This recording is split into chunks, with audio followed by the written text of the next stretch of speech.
It's our Week 15 NFL preview featuring the Bucs and Falcons, Bills and Patriots, Chargers and Chiefs, and more. Hi, welcome to the FTN Fantasy Schatz and Tanier NFL podcast for Thursday, December 11th, 2025. I'm Aaron Schatz, the DVOA guy from FTN Fantasy. He's Mike Tanier. You can read his Substack at miketanier.substack.com. We are here to preview a Week 15 with a lot of good games. Packers and Broncos, Lions and Rams. It's a double header week, which means both networks have double headers with very good games in the 4 o'clock hour, 4 o'clock Eastern hour. Before that, we want to let you know that we're brought to you by Underdog. If you want to get a free month of the FTN GOAT subscription, we have worked with our friends at Underdog to set you up. For a limited time, when you sign up on Underdog with our link and code FTN, you play your first $5 in bonus bets plus a free month of FTN GOAT on us. That is Stats Hub and DVOA and our fantasy projections with 2 top 10 fantasy projectors plus betting tools, all the stuff FTN has to offer. Remember, sign up on Underdog, play your first $5, and our marketing team will be on the lookout to hook you up with the code for the FTN GOAT subscription. Promo code FTN on Underdog. Terms apply. We'll start briefly with the Thursday night game, which is the 4-9 Falcons at the 7-6 Buccaneers. The Buccaneers make the playoffs 82% of the time with a win and 56% of the time with a loss. These teams are actually surprisingly close in DVOA. That doesn't surprise me that much. Basically, the Bucs are slightly better than the Falcons at everything. Mm-hmm. And the Falcons are worse since Kirk Cousins became the quarterback. Their offense is 20th, but it would be 27th if we only measured the games with Cousins at quarterback. Now, these two teams met way back in week 1. The Buccaneers won 23-20 on a touchdown pass to Emeka Egbuka with a minute left. And Younghoe Koo was still on the Falcons at the time, and he missed a 44-yard field goal at the end. That's before Younghoe Koo started tripping over his own feet while trying to attempt field goals for the Giants. Yeah. Strong Falcons running game. They rank 23rd passing and 8th running against a stronger Bucs run defense. The Bucs are better against the run than the pass, but their defense has not been playing well. They're down to 23rd over the last 5 weeks. In general, they have not been playing that well on either side of the ball. And while most of the injuries have been on the offensive side, you're seeing defensive lapses. Last week, for example, against the Saints, they couldn't contain Tyler Shuck, and they couldn't cover Chris Olave. These are problems that the Buccaneers don't normally have. The Buccaneers are also 31st versus running backs as receivers. And in the first game, Bijan Robinson had 100 receiving yards and a touchdown. Right. There was like a swing pass that no one covered him or tried to tackle him in that game. Bijan, of course, is the number one with a bullet target for the Falcons offense. Especially with no Drake London. Drake London's been out for a couple weeks now. Kyle Pitts is also on the injury report. So it's going to be a heavy dose of Bijan. Although, on the other side, Mike Evans might be back. Yes, he's questionable for tonight with a collarbone injury. Of course, he's working his way back. He's been out for weeks.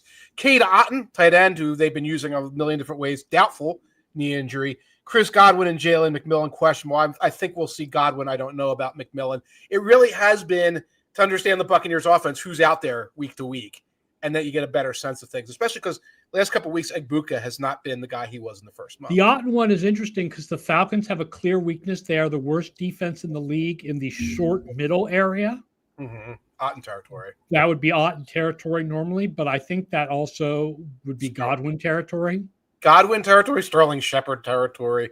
Godwin territory. let's leave it there. The other thing is every Tampa Bay game, you always have to check how the opposing quarterback does against the blitz. And it's a small sample size this year, but Cousins against the blitz is about the same as Cousins overall, which is not as good as Cousins used to be. Right, which is bad. Quick getting up there in age, not to 44. No, Not a grandfather yet that we know of. Kirk Cousins, not a grandfather yet. Yes. The line on this game is Buccaneers -4.5. Remember, our rule is do not bet on Falcons games ever. Ever. If you want to play some props, obviously get Bijan into your lineups and everything, go ahead. But I am not making a pick about this game. I do not plan to be sober by the end of the first quarter. And I'll say the system, the DVOA system, doesn't make a pick. Good. So, Good. I mean, if I had to pick, I think I would pick the Falcons to cover, but I mean, stay away from Falcons games. But real quick, the Buccaneers' high chances of making the playoffs, that's the system's, that's their schedule and the system's like distrust of the Panthers, right? Yes, the Panthers are really low in DVOA because they have a lot of close wins and then big losses. Right, that makes sense. Remember, when we're live, we do take your questions and comments. And Todd Singer says, what do the numbers project for 1 month of a 44-year-old quarterback who hasn't played in 5 years? I'm looking for similarity scores. I don't know. I could compare it to myself at 44, and I was putting out books. George Blanda was kicking extra points. You got that going for you. You are looking, folks, at two non-grandfathers. Yes. That's true. Right. Yes. The amount of gray and white and two non-grandfathers here talking about a grandfather who's going to be on the field for the Colts. We should have just done all Phillip Rivers today. You said we're not going to talk about Phillip Rivers. Yeah, we're not going to do. In fact, I did not put the Colts-Seahawks game on our list of games to discuss because what is there to discuss? The Seahawks defense is amazing, and no one knows what to expect from Phillip Rivers. I think Rivers is going to play. I think, to me, all the reporting sort of makes it clear they don't trust Riley Leonard, and he's their guy. You know, my system requires me to take the quarterback in his first start. I got a Shedeur Sanders win from the system. Now, again, that's with the points, and I can't pull it up right now, but I'm assuming we're talking about a double-digit spread and then some. Oh, it's 13.5. 13.5. I think it's going to go to like 15.5 if we know for sure that it's Phillip Rivers. Although Andrew Daly says, I can't even think of a comparison to this Rivers thing in another sport. Jordan was solid in spurts for the Wizards, but I think Jordan had only been retired for a couple of years when he came back for the Wizards, and he was younger than this. The only thing I can think of is Steve DeBerg. When he was the quarterback's coach for Atlanta, I think. At age 45, and they were desperate for a quarterback at the end of the season, and he came off to play for them? Yes, and that was a mess. And what you'll probably see is the most ridiculous get ball, throw ball. You think Aaron Rodgers is getting rid of the ball fast. Wait to see what Phillip Rivers does. Oh, against that Seahawks defense? Oh, he plays also the Houston Texans defense in 4 weeks. What is wrong with him? I know you got a lot of kids. You got to get out of the house. Go golfing. Speaking of Rivers' past team, the Chargers at 9-4 are playing at the 6-7 Kansas City Chiefs. This is the most important game for playoff odds. The Chargers are in 92% if they win and 65% if they lose. The Chiefs are in 19% if they win, and they are out if they lose this game. Go Chargers, go. Go Chargers. Chargers, of course, won 27-21 in week 1 in Brazil in a game that was kind of weird compared to the stats for the rest of the season. The Chargers killed the Chiefs with play action, and the Chiefs are the worst defense in the league against play action this year. Wow. But Herbert is only 23rd in DVOA on play action. It was mostly that game that he was good. And Mahomes kills zone, and the Chargers are 4th in the league in frequency of zone, but Mahomes only had 6.4 yards per play against zone in week 1. In other words, Mahomes kills zone, except in week 1 against the Chargers when he didn't. Right. And, of course, that was a different Chiefs team in that they were, like, missing some of their current playmakers. Different Chargers team, they had Joe Alt at that point. Yes, they had actual offensive tackle, at least one. It really is kind of amazing. When the Pipkins got hurt during the game, I was like, everyone in the AFC West except Denver has down to like their 9th offensive tackle. Right, and Denver's got everybody healthy. One of their guards is hurt. But, yeah, they're down to their 9th guy. Here's the thing. Pipkins got hurt. They've reached the point. They've reached, like, the sub-replacement level, which whoever gets in there is no worse than the last guy.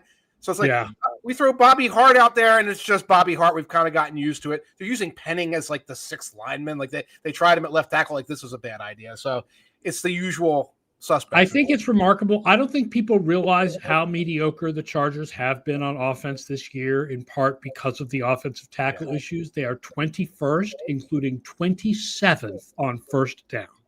Wow, and that's where they would pride themselves.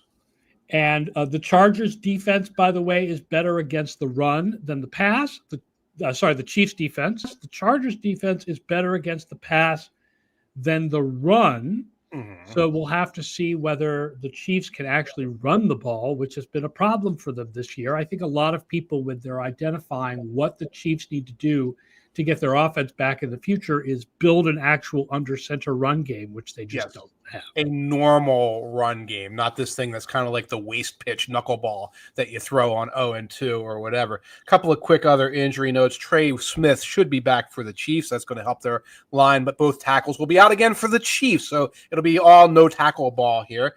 Justin Herbert was limited in practice, according to the team. His x-rays were clean for the most part, which means that they were not in fact clean. But for the most part doesn't mean clean. No. If my room is clean for the most part, it means there's a mess somewhere in my room. Mahomes was on the injury report. He's probably fine.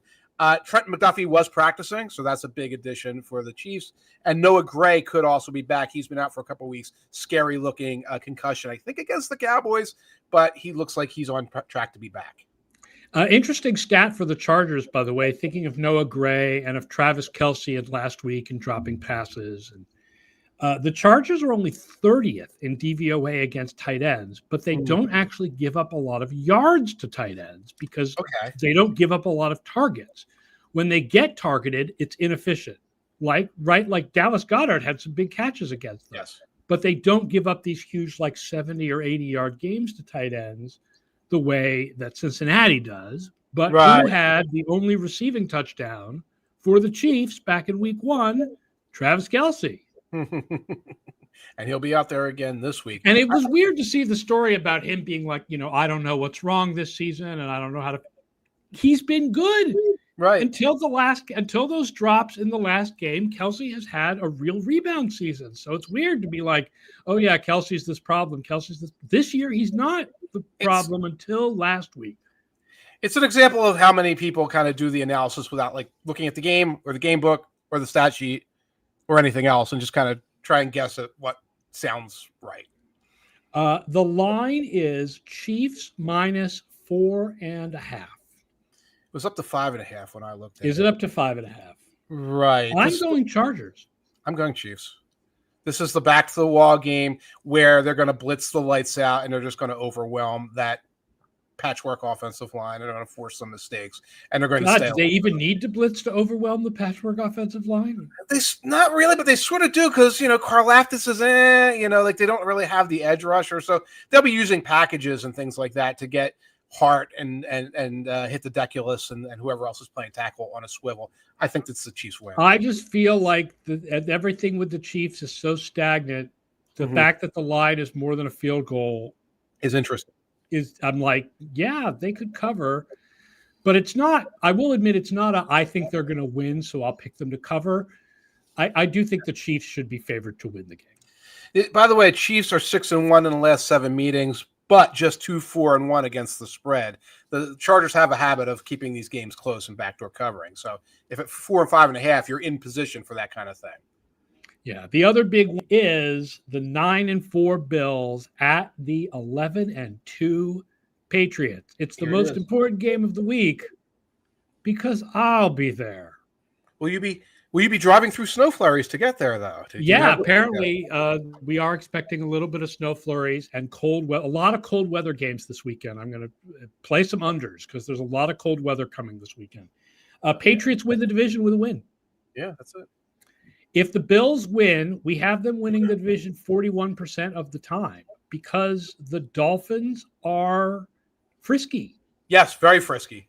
Extremely frisky. Weirdly frisky. So there's no guarantee that the Patriots are going to beat if the Patriots beat the Jets and the Dolphins, they can lose to the Bills and Ravens and still win the division.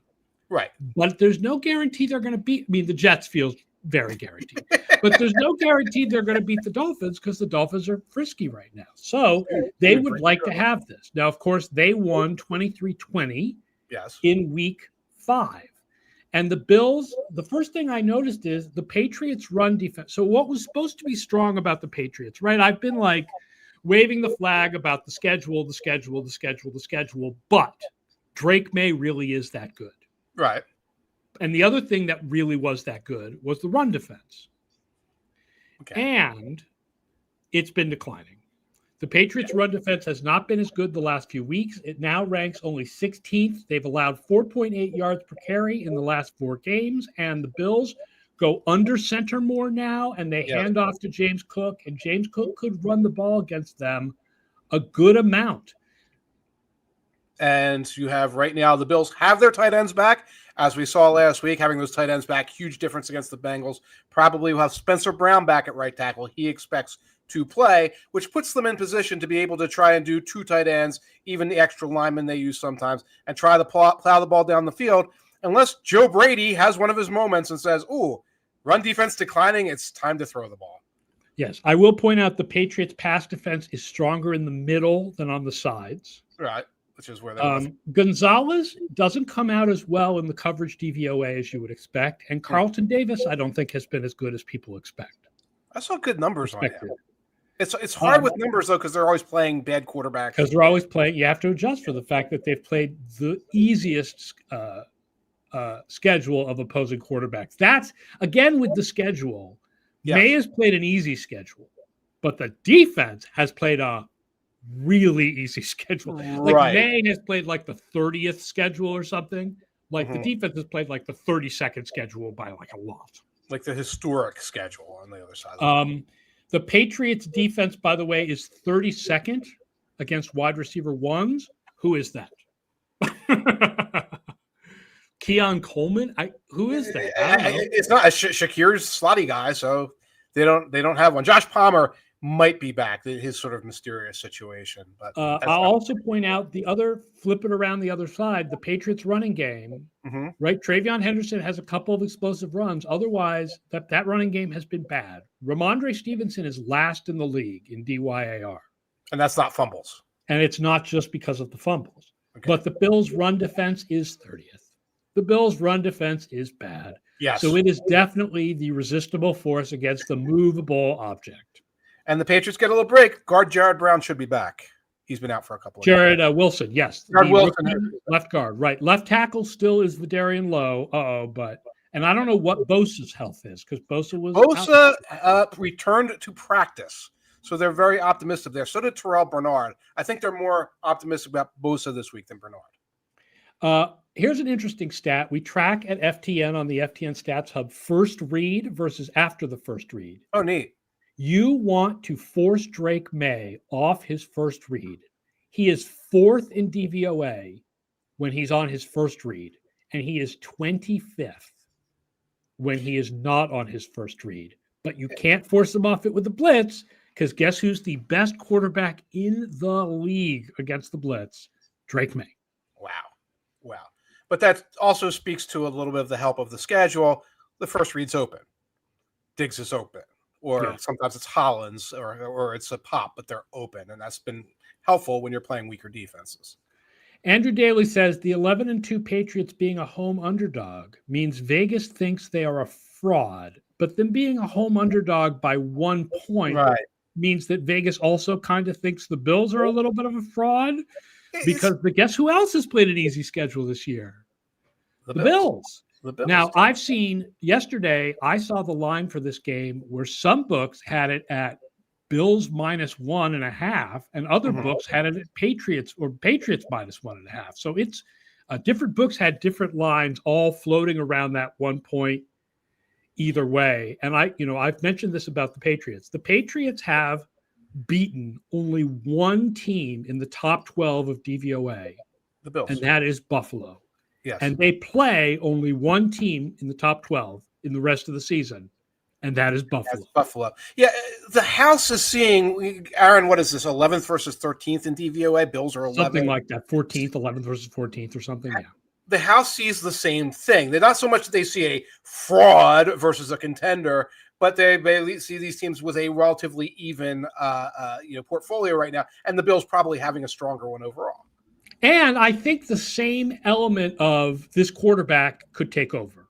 Yes. May is more likely to take over with his arm and the deep throws than Allen would be with his legs. Right. But I think there is the same respect for May, who is he the MVP favorite right now, or he's second behind Stafford? One or the other. Yeah, they're real close. I mean, and obviously there's plenty of respect for Allen. Yes. And when you put the line in as Bills -1, you end up with a projection of a tie. So the system is like, I don't know what to do with this. Right. I feel this game is very 50-50, which, I mean, listen, for the Patriots at the start of the season, if you had said you're going to play the Bills with the division on the line and it's going to sound awesome. So, and not to mention, if you lose this game, the Patriots, you still win the division 59% of the time. So it's not a must win.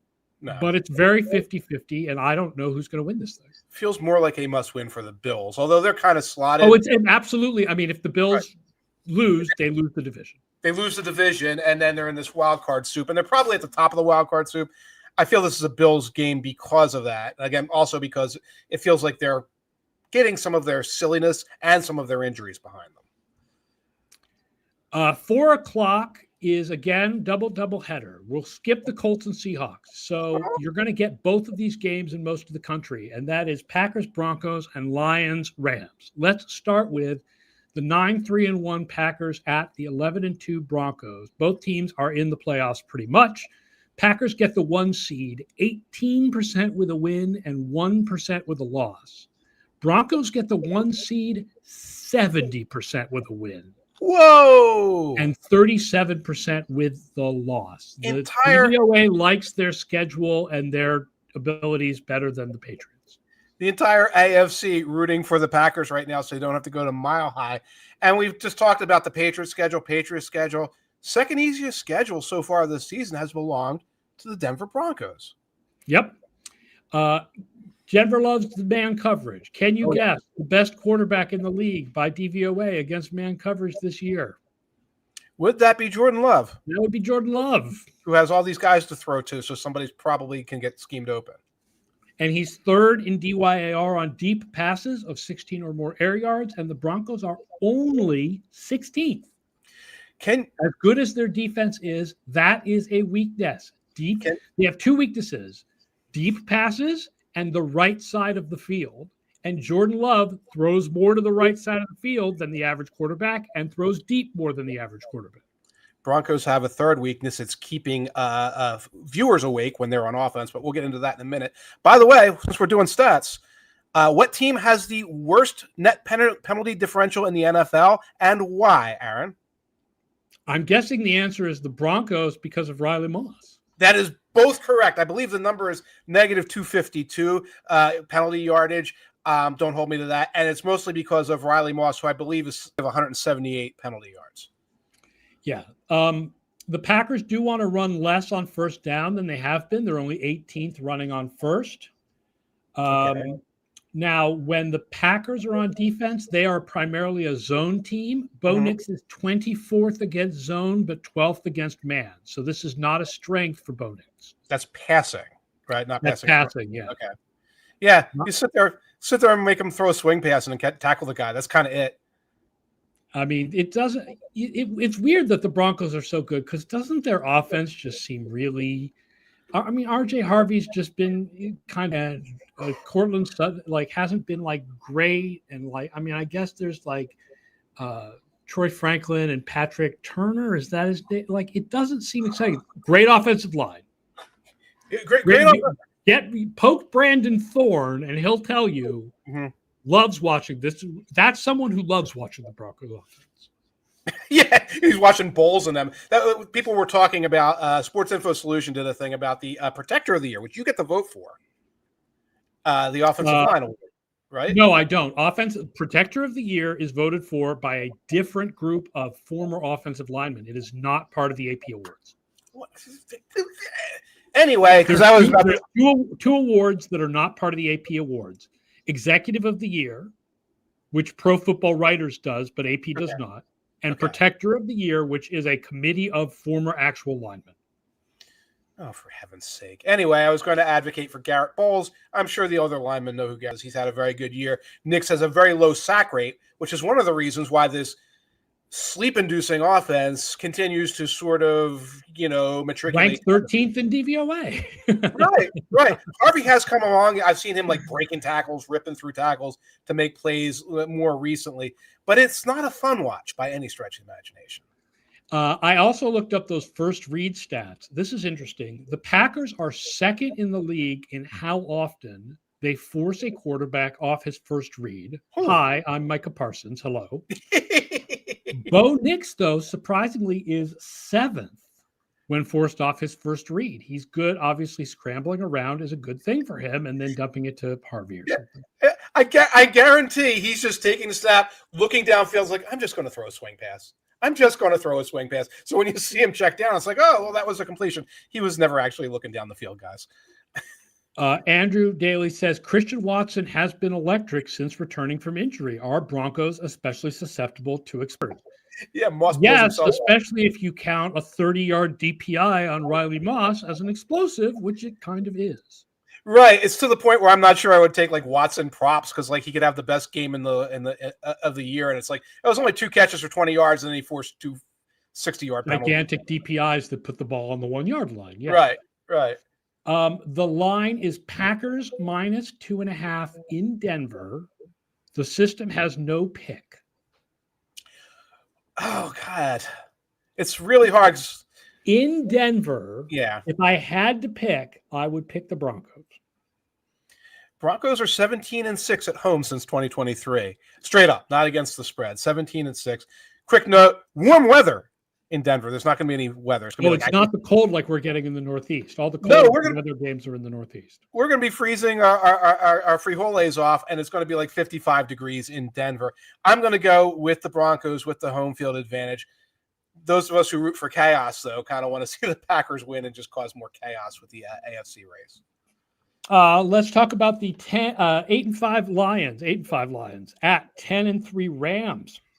Lions make the playoffs 81% if they win, 51% if they lose.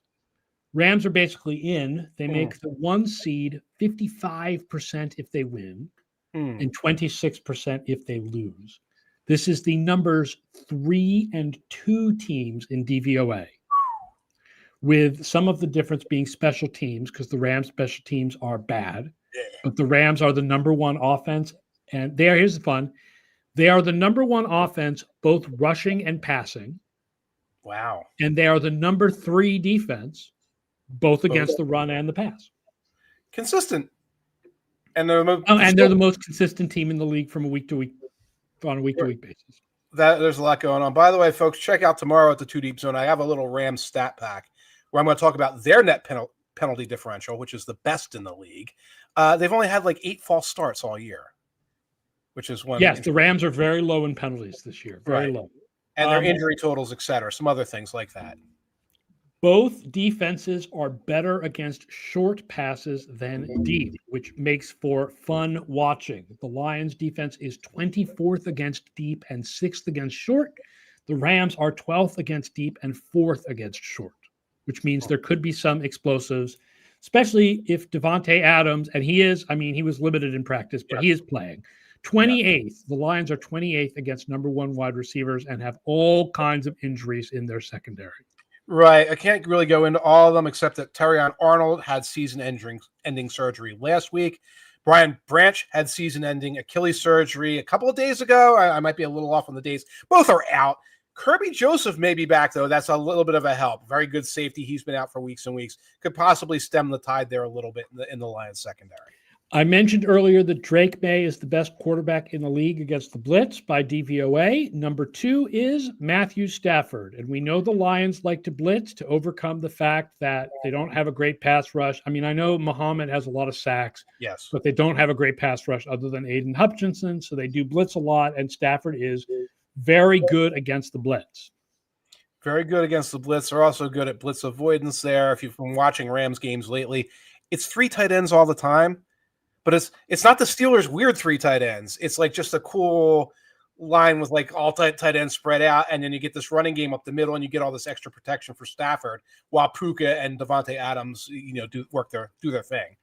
Yes, as Iceman 6872 points out, the Rams love to use 13 personnel, but the Lions on defense like to stay in base. Yeah. So that is like the Lions are like, okay, we'll play base. Right. Yeah, we got to keep our bigs out there. We like our bigs. So yeah, there is that. Here's Rams primarily zone defense. Okay. Jared Goff better against man. Okay. Lions primarily a man defense. Matthew Stafford number 1 against zone. Interesting. So for both quarterbacks, it's a little bit their weakness. Yeah. It's not like either of them is like 2nd and 24th. Right. But both of them are better against the coverage that the other team doesn't generally play. Right. I think for the Lions at this point, it's a little bit of what can we play, which is one of the things. That's where the blitzes come in, and becomes a problem with Stafford. Yes, because he's going to beat you, and they're going to beat you one-on-one on the edge if you're going to blitz, and you're just going to try to play man behind it. Right. I mean, I still feel like the Rams, like the secondary has questions, the cornerbacks in particular, that there's questions about how good, but I mean, what are I don't know what the Lions are doing against that, and there's no Laporta now, and right. The front 7 takes care of so much business for the Rams, and then the safeties have been good. So the corners, it's like, you can beat Forbes if you can get the pass off, and that's going to be a challenge for Goff. Again, Lions injury report with the offensive line. Everybody's kind of sort of practicing. All the stars are. Yeah, Mahogany is coming back soon, but I don't know if it's this week. No, there was like some miscommunication. Mahogany was kind of saying, I'm back. And Dan Campbell's like, we hope he's able to return soon. And Dan Campbell's the one who decides these things, folks. Matthew Carley says, Rams running duo all day against the enormous Lions interior D-line, a bludgeoning big boy battle. And Blake Corum, by the way, has been coming on. They've actually been using more of a committee with Blake Corum and Kyron Williams in recent weeks. Yep. So the line is Rams minus 5.5. For some reason, I feel the Lions in this. Yeah, the system likes the Lions to cover. Yeah. You get all those points, which is good. A 5.5 is a good amount. It's in Los Angeles, but 5.5 is a good amount. I do think that the Lions are still a very good team. And even though despite their injuries, I like them to cover here because the line is so big. If the line was 3 or less, I think I would go Rams. And it just feels like there's a little bit of air in the Rams. Not a lot. They're a great team, but there's a little bit of air in the Rams. And there's a little bit of air out of the Lions based on things that have happened earlier in the year. Yeah. All right, briefly, let's do Sunday night. That is the 5-8 Vikings at the 6-1 Cowboys. The Cowboys are in the playoffs 15% of the time with the win, 2% of the time with the loss. And the Eagles, as you pointed out to me in email, play the Raiders this week.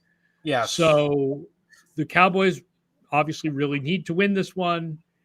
The Vikings, I will say the Cowboys defense has been better in recent weeks in that they are like 30th instead of 32nd. Right. They had they made it up to 24th, and then the Lions game happened. They are the worst defense in the league against passes up the middle, and in his limited amount of time, J.J. McCarthy has been better up the middle than to the sides. Yes, they get the play action passes into Hawkinson and guys cutting across the middle of the field. Also point out the Vikings play more zone than any other defense in the league, even the Cowboys. Wow. Okay. And Dak is only 15th against zone compared to 4th against man. And you're going to see, obviously, a lot of Brian Flores stuff. CeeDee Lamb, by the way, is moving through concussion protocol on pace. He's practicing on pace to possibly play on Sunday night. Obviously, a big difference maker for the Cowboys. Andrew Daly says, I believe teams underperformed significantly after shutting out a previous opponent. That is a trend that I am not aware of. But yes, obviously, the Vikings had a shutout last week. Right, which feels like an unsustainable result. Let's be clear. Well, I mean, yeah. Oh, yeah.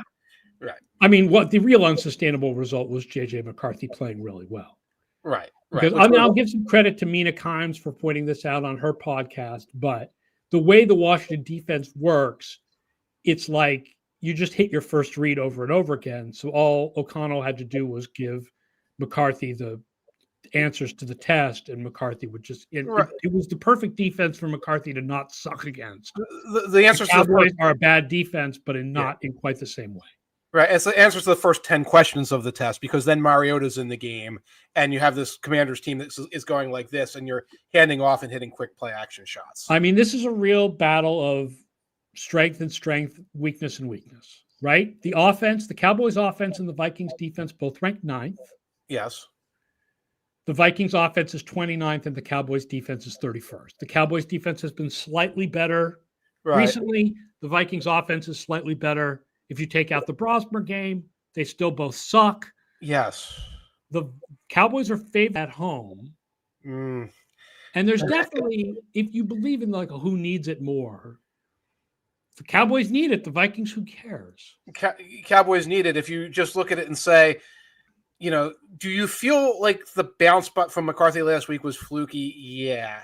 Do you feel like the Cowboys are fluky where they are? I don't feel like they're fluky where they are now. They're an explosive team that's a little better than it was earlier in the season. The system likes the Vikings +6, but I kind of like the Cowboys -6 from a point of view of sort of where these teams are and strengths and weaknesses. I feel kind of like Dak isn't as good against zone, but I feel like the Cowboys, McCarthy's just not good. And I even though the Cowboys defense is bad, and I think that in Dallas that the Cowboys can win this. Cowboys start hitting with that 5-man defensive front that they use, start getting pressure up the middle, start doing some of the things that Commanders weren't able to do in that game. And I think this could get weird fast. By the way, best thing about this game from my standpoint, don't have to cover it. Not that important. Yes, get to go to bed early on Sunday. Get to go to bed a little earlier. I'm not going to be up until 1:30 in the morning checking the game book. But you have to cover Monday because it's going to be the Steelers against the Frisky Dolphins. It's a real game. I'm not covering. I'm doing mailbag. Frisky Dolphins, frisky. They're frisky. Won 5 of their last 6. We'll talk about that on Monday, of course. We'll talk. Yes. Well, we will preview it certainly. All right, that does it for today's show. Thank you, everybody, for listening and watching. And tell your friends about the show. Rate and review. You know, the stuff we say at the end of every show. Use FTN Stats Hub. We've got lots of stats for you. Use Mike Tanier's Substack. He's got lots of writing for you. Check out the Pittsburgh piece. If you don't read Mike's Substack regularly, I believe that the Pittsburgh piece is free. It's free. So read about what is going on with the Steelers in Mike's eyes at miketanier.substack.com. That does it for today's show. We will be at 11 a.m. Eastern to review this weekend and talk about the Steelers and the Frisky Dolphins. Talk to you then, folks.